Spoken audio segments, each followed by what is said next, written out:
If you're the Queen of Pop rather than the Queen of Blue Peter and TV like Sophie Ruworth, it can't be easy standing up in front of thousands of people if you've just announced that you're getting a divorce. Madonna did just that last night, though, performing to a sellout crowd in Boston, just hours after she and her film director husband, Guy Ritchie, confirmed that their 7-year marriage was over. Our correspondent Laura Kunzberg spoke to fans outside the stadium as they arrived to see Madonna. Just to warn you, there is some flash photography in her report.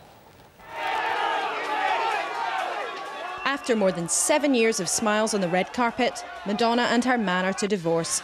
In recent months, they denied cracks in their marriage, but life in the spotlight together proved too much. Her success always eclipsed that of her film director husband. Splitting their family's time between Britain and America added strain. Despite her personal problems, Madonna hasn't disappointed her adoring public. Thousands of fans have come to this Boston arena for the latest date on her world tour. Some of them, though, are angry about the way the divorce was revealed.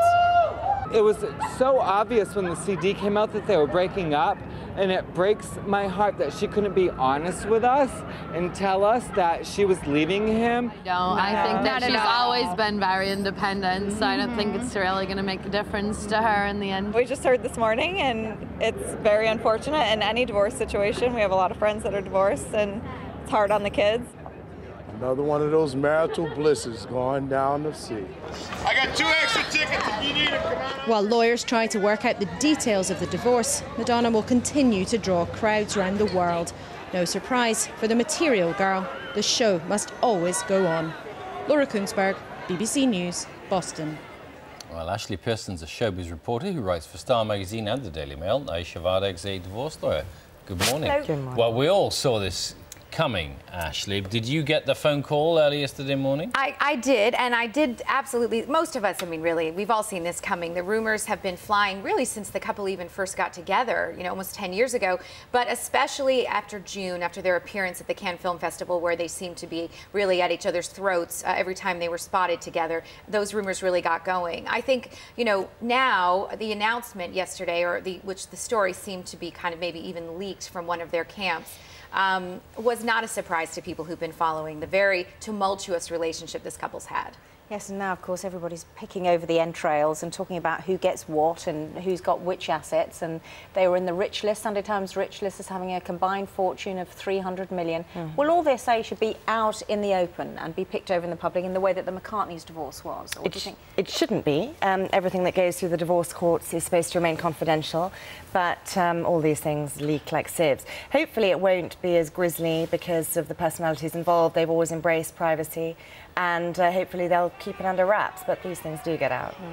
Actually, you know, I think it's going to be the opposite of the Mills-McCartney divorce because neither party has anything to gain from increased publicity. Guy Ritchie has made a point of telling friends he doesn't want a dime of his wife's money. Madonna is notoriously private. I think while this may have been a bad marriage, certainly in later years, I think it'll be a very good divorce. And they've got to protect the children. They've got, you know, 3 children. So. Absolutely. And when you're as famous as Madonna is, I mean, the last thing you need is more press. And, you know, I think Fiona Shackleton, who she's hired, is going to probably do her best to make sure that doesn't happen either. It's been suggested, at least in one report, that there may be a prenuptial agreement to be called in.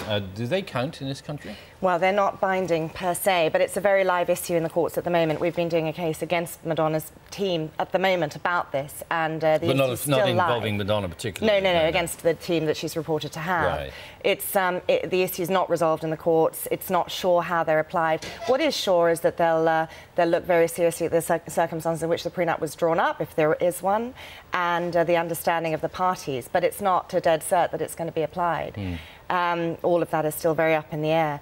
If there's no prenup, then you get into entirely different territory.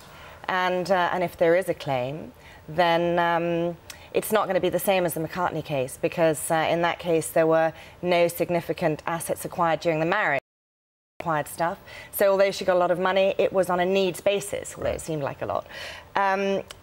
In this case, there's almost certainly very significant cash built up, or assets built up during the marriage by both parties, but it doesn't matter who actually built it up. During a marriage, you're seen as a team. Somebody may be earning, somebody may be taking a back seat during in their own career in order to support the family. And the courts don't discriminate between those. They look at what's been built up, and both parties are entitled to a share of that. Okay. Actually, even though we're saying that this might all be, the ins and outs of it might all be private, it's because it's, you know, behind closed doors in a divorce court, and it should remain private because this is a very sad case, inevitably. It still seems to be that friends are pitching in with their sides of the story. I mean, and I suppose that's what people are looking for in showbiz terms. Yeah, absolutely. And I should say, first of all, I don't believe they do have a prenup, so that is going to make things a little bit more complicated. Right. But going to your question, you're absolutely right. This could get ugly for two reasons. One, if there's a third party that's proven to be involved on either side, then things certainly could turn a bit more ugly. And also if there's arguments about custody, which, you know, both parents are very devoted to their children, both of whom I'm sure want to have a lot of access. And if Madonna does relocate to New York, which she's expected to do, Guy's in the UK, that could get ugly as well. So I think in terms of custody, or if there's a third party proven to be involved, things could turn a Madonna's tour is called Sticky and Sweet. Could prove to be sticky for a whole lot of other reasons than the one she thought of originally. Absolutely. I was very surprised the announcement came during her tour. I believe Madonna planned to announce this after the tour was over, and I think the announcement yesterday, the story in The Sun, may have been something that came from Guy's camp rather than her own. I think she planned to finish her tour. No one wants to go on stage the night that this announcement is made. Okay, but we don't know that for sure, do we? No, that's just an assumption. Actually, thank you very much, and thanks. Thank you both.